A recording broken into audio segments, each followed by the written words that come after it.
coming from sector 5! Have to evacuate immediately! Incoming!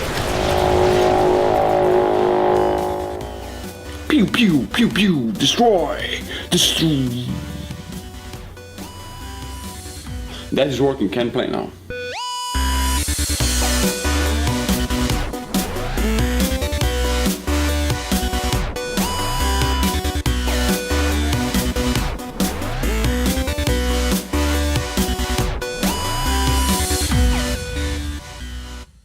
Alright, particles. Now today we're gonna work with Blender particles, and there's a lot of wrong with how Blender deals with particles, but today we're gonna pretend it's all fine, and we're gonna use the worst kind of particles there is, halo particles. Now halo particles are a relic from Blender internal render engine. They're very difficult to work with because they don't really respect geometry around them, they don't have motion blur, they don't have depth pass. So they kind of lead their separate life from the rest of the scene. But they will allow us to do this today.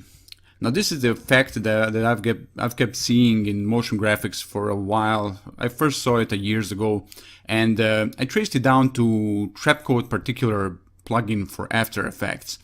Now what happens there is that a secondary particle system is emitted from primary particle system in a very orderly fashion. You can see it almost behaves as a single shape, not so much as like spread out particles. And I love the effect, and I try to reproduce it in Blender, and I found a way to do it by using a very obscure option called particle trails. So let's dig in, and I'm going to show you how to do that right now. So I'm going to start with usual. I'm going to delete this default cube and add a plane. Tab into edit mode, Alt-M, collapse. Now I have a single vertex that's going to emit my particles in a very steady stream. I'm going to add particle system here. And when I play through this animation, hold on, I need to refresh it. Yeah. So when I play through, they're falling down in a steady stream. They're using gravity. I don't like that. So under field weights, I'm going to disable gravity. And now we have an upward stream of single stream of particles, very orderly, not messy. And I'm gonna add turbulence field. Hold on. Turbulence. And now you can see they're wiggling a little bit. So I'm just gonna try some settings for turbulence field, ones that I know worked out fine earlier, like 5 for strength and 0.5 for size. So doesn't look like much right now, but that's because our turbulence field is static. So when I try to move it around, you can see that it's much more interesting. So I need to animate this turbulence field. I'm gonna open a graph editor here, and I'm gonna put a keyframe on frame 1 for this location. And now I'm gonna move this in all 3 axes, like Y, X, and Z. I don't know if this is important, but I like to move it in all 3 directions. And in Graph Editor, I'm gonna press T and set to linear, and Shift E and set to linear extrapolation. So now I have these constant curves. If I decide to make my animation longer, I can just continue on. I don't need to change these keyframes. I'm just gonna have this turbulence field moving on forever. Now it looks much better, right? Like cigarette smoke, if you ask me. So I'm just gonna change some options here. I'm gonna set life to something like 20 because they spread out too much. And I'm gonna stop emitting at frame 95 and set my end frame to 150. So let me check how that looks now. Yeah, that's gonna work. I'm just gonna remove this graph editor. And now I'm gonna add these particle trails that I spoke about. And before I do that, I'm just gonna give you a small introduction on particle trails. So I think they were added a long time ago in Blender development to deal with halo particles motion blur. Because as I mentioned earlier, halo particles don't have motion blur, they can't have vector pass rendered on them. And this could be an issue if you had a setup like this. So you have this cube moving and these particles moving. And if you have a vector pass set up, you go to Compositing, Enable Nodes, and you add, let's just visualize this, add a normalize node. So if you take a look, this cube has a vector pass, but halos don't. Depth pass also, cube has it, halos don't. Halo particles don't. So you add a vector blur node. Yeah, here it is, and you connect all the sockets like vector and depth, and you can see that this cube has a motion blur, right? Yeah, I can increase it to 2, and you can see it has motion blur, but particles don't, right? So back in default. Now we can go to particle systems and increase the particle trail count and decrease the length.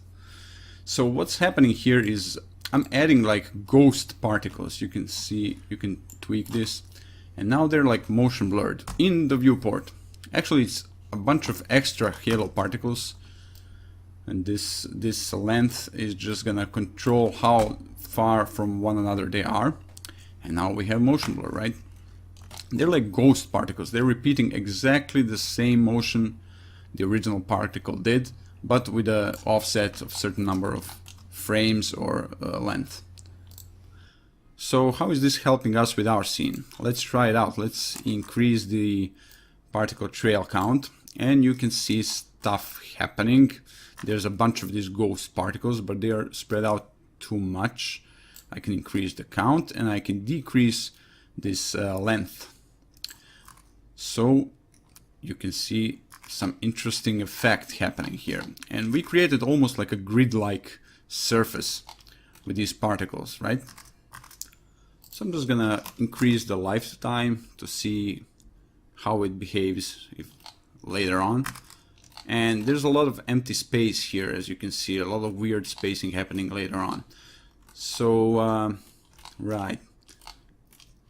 To deal with that, I'm gonna have to increase particles count to like 2000 and bake it. Free bake, I'm gonna add 5000 instead. Bake it again. Looks better. You can see I increased particle count in one direction, but to deal with these other gaps, I need to increase trail count or decrease length.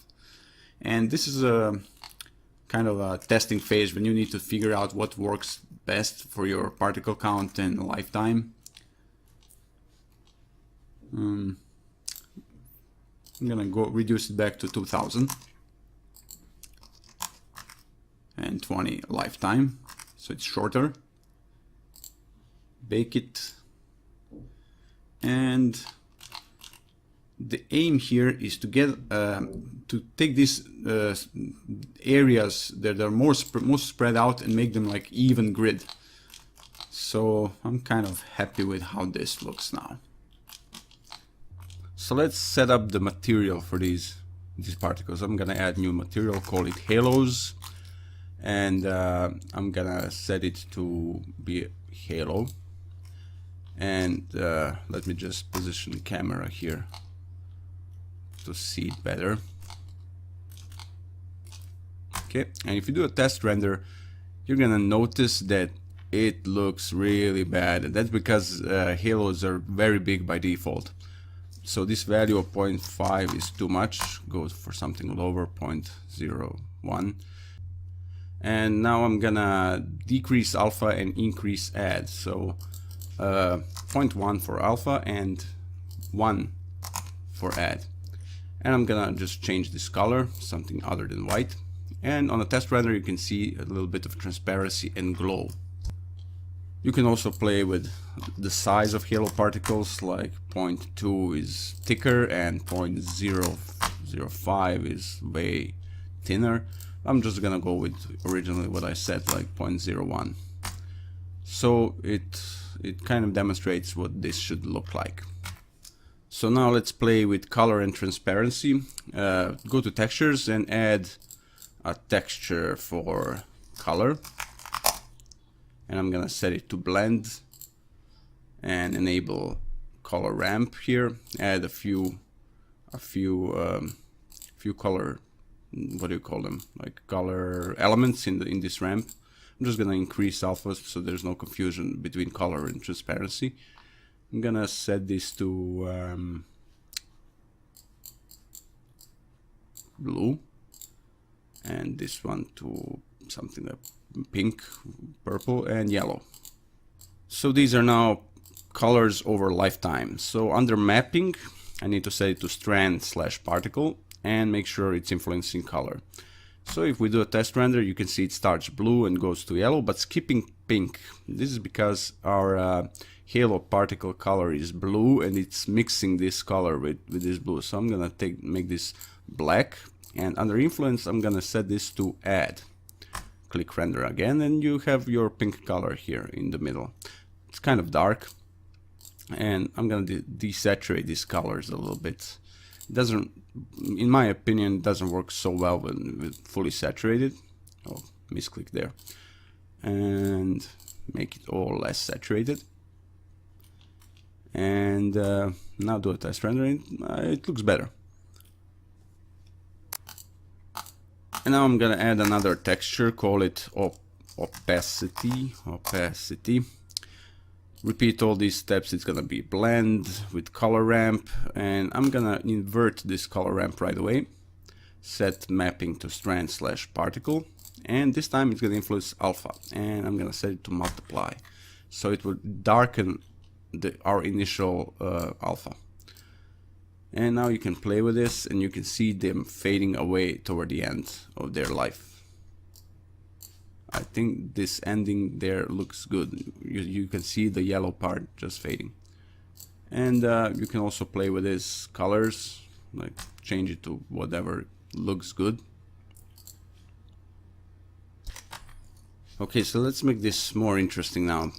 Instead of it being emitted from this single particle which is motionless in space, I'm gonna move this vertex down. I just tabbed into edit mode and moved it down a little bit, so if off center. So object origin is still in the center, but this vertex is off center. And I'm gonna move this camera now, actually position it so it's 0, 0, XY, sorry, XZ0, and I'm gonna use this Y to make it further away and point it at 90 degrees, 0, 0. So it's steady on this object origin, right? So now I need to release free bake for this. So it should emit from the vertex. Oh yeah, I'm gonna set it to emit from vertex, and now it's emitting from that vertex, not from object origin. So I don't want any velocity on this because I'm gonna animate the vertex. So it's now emitted from this vertex and it's not going anywhere really. And now I'm gonna rotate this vertex around the center. So let me just position the camera a little bit better so I can see this vertex. Okay, this is the beginning, and I'm gonna open graph editor and set a single keyframe for this Y rotation. And now go to frame 95 and add a 360 degrees keyframe. So when I play it, now it rotates and emits particles. And it kind of wiggles in a weird way at the end, because some particles are still alive. I'm probably gonna end particle emission earlier. Yeah, maybe go to like 75. Let's see it now. I think it's way too early. 85.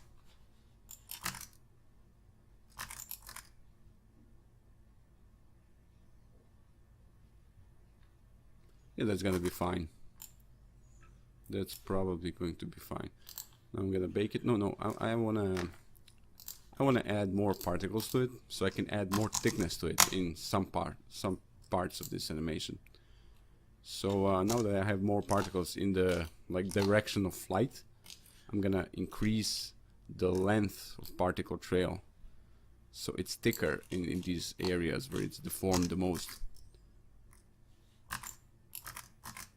Let me just see how it looks as it plays through. And you don't need to rebake this. You can play with particle trail while it's baked. Maybe a little bit more. Like that. And I want to take a look at these wide areas and make them like as wide as possible and as grid-like as possible, like even grid. So this looks good. I'm just gonna do another test render on this. So let's make a 100% resolution render, and I'm gonna get into some compositing. I'm gonna turn this to transparent and turn off ray tracing for speed. And this is now rendered on transparent. Go to compositing, turn on nodes and backdrop, and now I'm gonna just add the viewer node.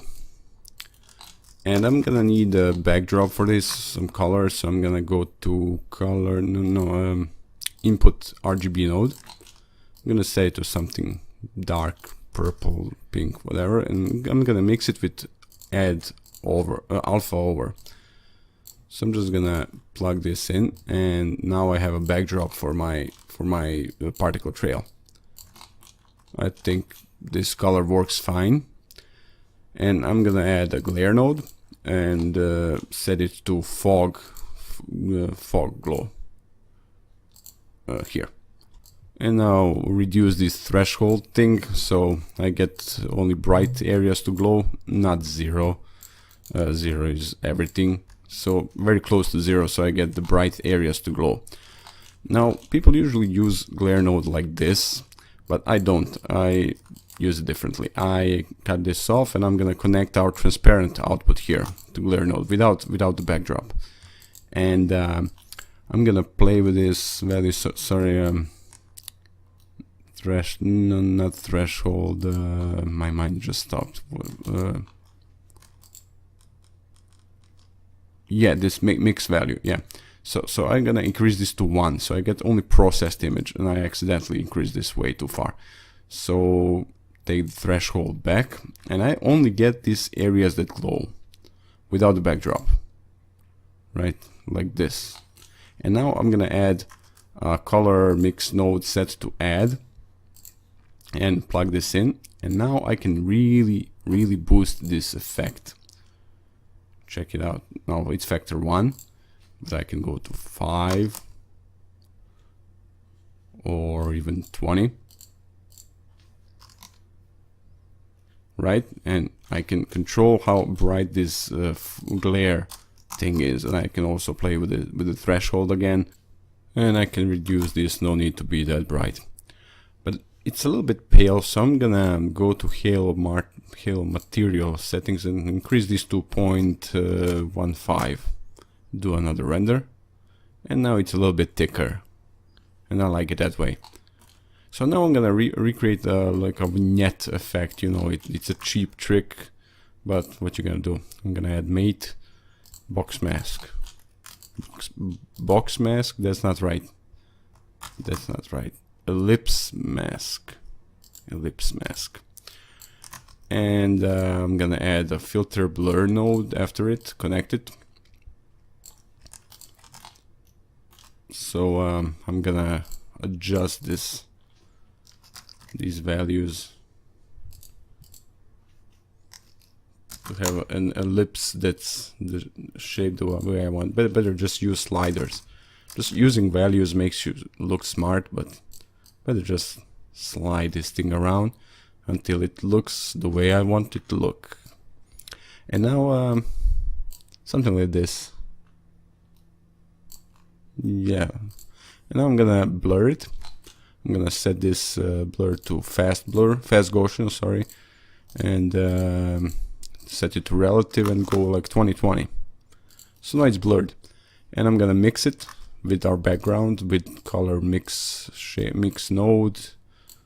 I'm gonna connect this and set blending mode to overlay. And now when you look at it, it's kind of darkened on the edges and brightened in the middle. So now you might be saying, okay, that's all nice, but this is Blender internal, and for most motion graphics we use cycles, right? So how do you combine this with cycles? There is a way, and it's not too complex, but it's a little bit out of your way to set it all up. But the bottom point is you can do it with cycles. So we're gonna do it by using two scenes. One of these scenes is gonna render Blender internal with halo particles, and another one is gonna render lens flares rendered in cycles, because the add-on that I'm gonna use, called Flares Wizard, you can get it on Blender Market, only renders in cycles. And we're gonna combine these two in two different scenes. They're gonna be linked together, so they're gonna behave exactly the same, and they will render together and composite together. So let's do it right now. So here we have our Blender internal default scene that we made, and I'm gonna go up here to Scene and click plus and go to Link Objects. So now we have a new scene. We're gonna call it Cycles and set it to render with Cycles engine, and go back to Scene, rename it to BI, and that's already set to be rendered with Blender internal, right? Okay, I'm gonna go to Cycles, and I'm gonna add an empty object. Empty. And I'm gonna move it down to where this dot is, this single vertex. And I'm gonna move it a little bit. Oh, I'm moving the dot as well. I'm gonna deselect this, move it down so it matches. Go back to frame 1, and make sure the second object selected is our particle object, and go Control P and object. So now this empty is parented to the rotation of this particle object. So I'm gonna select this object and move it to layer 2, so it's out of the way. And with this empty selected, I'm gonna add a lens flare using this add-on. So the one that I know works well is Flash, and if I go to render view, you can see it in action here. It's parented to this empty, and it moves around in the scene in cycles. Looks very good. So I'm gonna render it now and look at it as a finished result. Okay, so we copied entire compositing from scene 1, and it doesn't really work well with this lens flare. So I'm gonna just add another render layer and set it to render cycle scene. And I'm gonna connect it to viewer node, and I'm gonna render it again. So this is Blender internal, and cycle is getting rendered as well. And for some reason there's no cycles scene rendered. Wait, I need to add a mix node. It needs to contribute to the scene, otherwise it won't be rendered. So I need to mix it in, not just plug it into viewer node. So I'm gonna plug this in and connect it to the node tree and do another render. And now it's gonna render that cycle scene along with the Blender internal one. I didn't set this to add. And now there it is.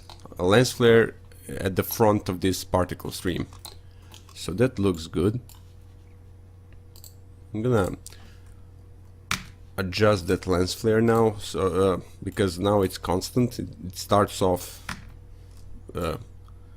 from the beginning to the end, it glows. I want to go and animate its intensity, so I'm gonna set this to 0, move a bit, then make like a flash at value 2, and then reduce it to 0.5. So it's gonna make a flash at the beginning and then go at a steady value of 0.5 throughout this animation. Let me see. Cool. So a slight flash at the beginning, and at the end it's gonna just fade away, and it's gonna hide that kind of ugly ending that I have with those particle trails. So I'm just gonna reduce this to 0 here. Keyframe it all. That's nice.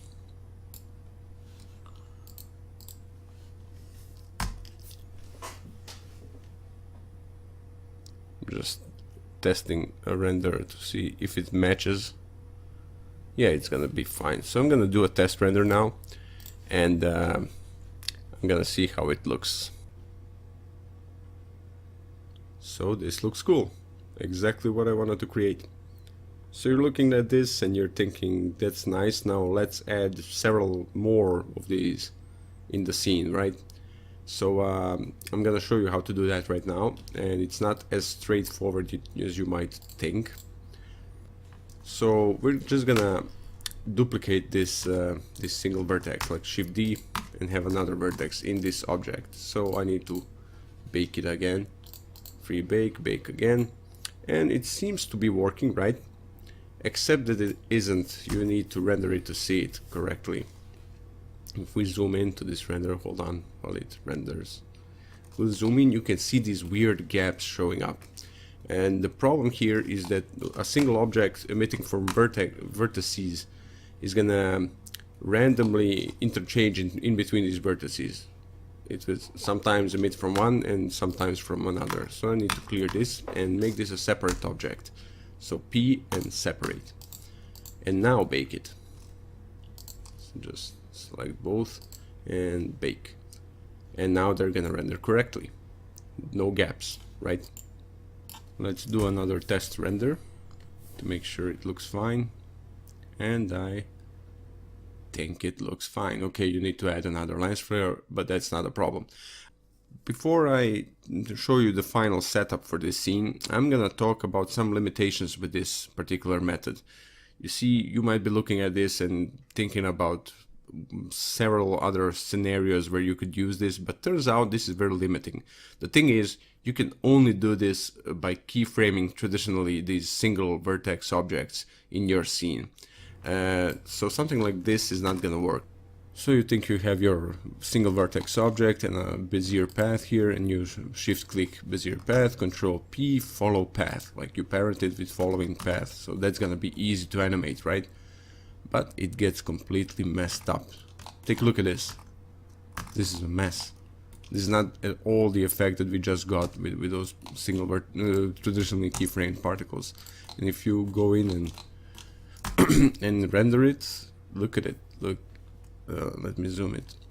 Horrible result. And I've studied this for a while, and I'm forced to conclude that this is a bug. This is there's nothing that in our workflow that messes this thing. It's just that these trail particles don't particularly work well with this follow path thing. Another scenario is particle instancer. You might think you have this single vertex object in layer 1, and in layer 2 you have this icosphere emitting particles, and now we're gonna use this effect on all these particles, right? I'm gonna go back to layer 1, select this object, under modifiers, add particle instancer, put it above particles, and pick icosphere. And it's bugging out. This doesn't look like what we're expecting. So I need to tab in, add a plane so we have faces there. Play the animation, now it works. Now I tab back in, delete the exact same face, I'm back to single vertex, and now it works for some reason. But it works horribly. As you can see, there's a ton of particles floating around, going from one particle to another and stuff like that. Some weird lines showing up. And generally I just didn't manage to make this work with particle instancer. I hope someone out there has more luck with it, but I've definitely failed. So now I'm gonna go back and show you the final scene I did. Alright, so this is the final scene. I just keyframed camera and 2 of these objects manually. There's a lot of keyframes in the scene. There's nothing to learn by watching me just go through a long process of keyframing this manually, so I just skipped the whole thing, and I'm recording this afterwards. Let me just expand this view, and when I play it you can see it's really slow, because these particle trails are not like child objects or anything. They take up memory too. And the cool thing with this is you can reduce the trail count to 1, and it's super fast now. You can use it for really good preview of your scene. And you can use a mid value too to get a fairly solid preview of how the scene is gonna look. I'm gonna go back to particles and make something like this. So it's still cool, it's still running fast, and when you're happy you can go back and bump it up to whatever your value is, 86 here. So I'm gonna do a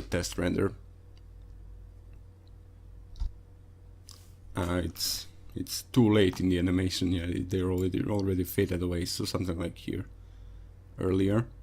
I'm gonna do another render,